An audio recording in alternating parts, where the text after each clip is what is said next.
dia buku yang horror, seram lah, perkara gaib yang tapi dalam cerita yang sangat menarik insya-Allah.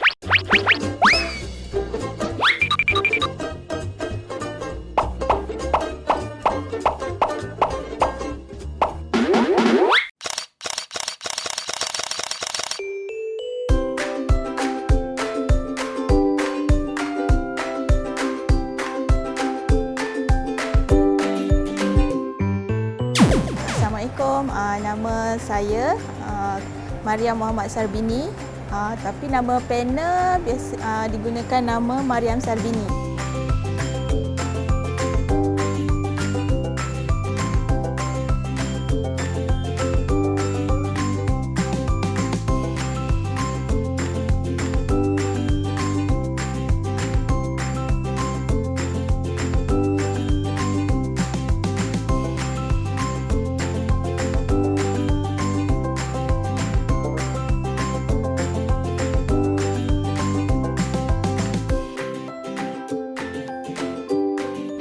Okey, konsep hantu homestay ni konsep dia lebih dia buku yang horror, seram lah, tapi dalam dia adalah lebih kepada nilai-nilai apa tu perkara gaib yang dalam ajaran Islam kita lah. Maksudnya biasanya kalau perkara-perkara gaib ni kita biasa tahu macam hantu lah kalau anak-anak kan, tapi Kak nak lebih terapkan pasal ada lagi perkara gaib yang lain macam malaikat, jin, itu yang lebih.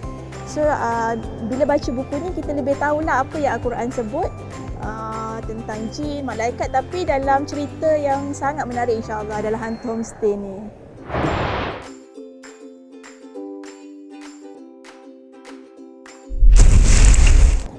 Hantu homestay ni dia adalah berkenaan Anas dan Anis dan satu keluarga dia nak pergi ke satu tempat lah, nak pergi ke Johor, tapi mereka terkandas dan terpaksa tinggal di homestay.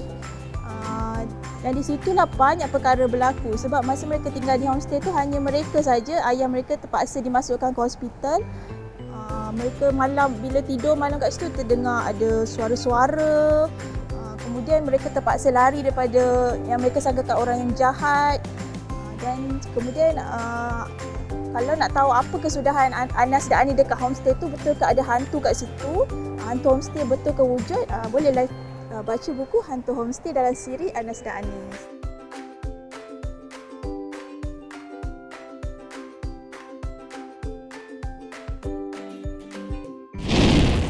Dia adalah kisah-kisah pendek, dia ada 40 kisah berkenaan dengan senyum Rasulullah. Jadi kita lebih insya-Allah akan mengenali Rasulullah melalui cerita-cerita.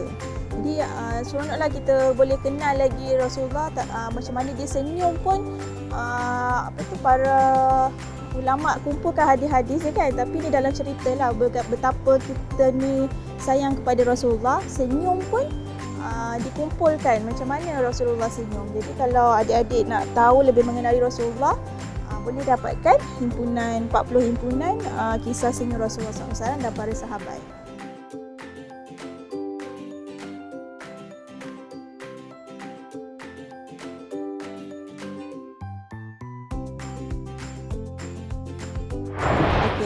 InsyaAllah daripada membaca buku himpunan 40 kisah senyum Rasulullah dan para sahabat ni, manfaat yang adik-adik boleh dapat, boleh lebih mengenali Rasulullah lah dan membina rasa kasih dan sayang kepada Rasulullah. Manakala buku Hantu Homestay ni, insyaAllah daripada membaca buku ni, manfaat dia sebenarnya adik boleh enjoy lah membaca kan, seronok dengan membaca buku-buku ni dan boleh tahu apa itu tentang para malaikat, jin melalui jalan cerita Hantu Homestay.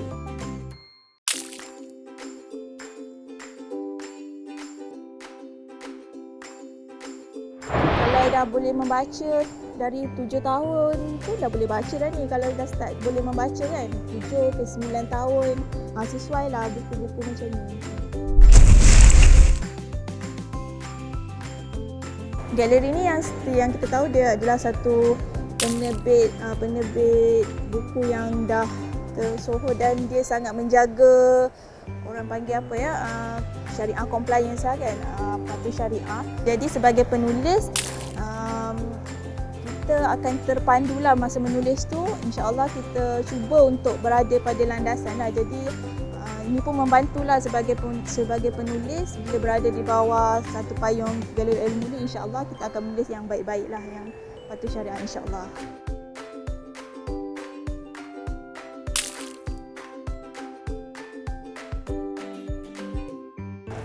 Okey, macam ni. Pesanan Kak, kalau kita nak mengembara banyak tempat, banyak situasi, insyaAllah dengan membaca adik-adik boleh dapat ni. Jadi melalui pembacaan, melalui cerita, kita boleh dapat macam-macam, boleh mengembara, boleh dapat ilmu, boleh dapat banyak manfaat dan boleh membina jati diri yang baiklah kalau kita dah membina satu hobi membaca dalam diri kan. InsyaAllah banyak manfaat dengan membaca ni lah. Baca buku yang baik-baik dan bermanfaat, insyaAllah.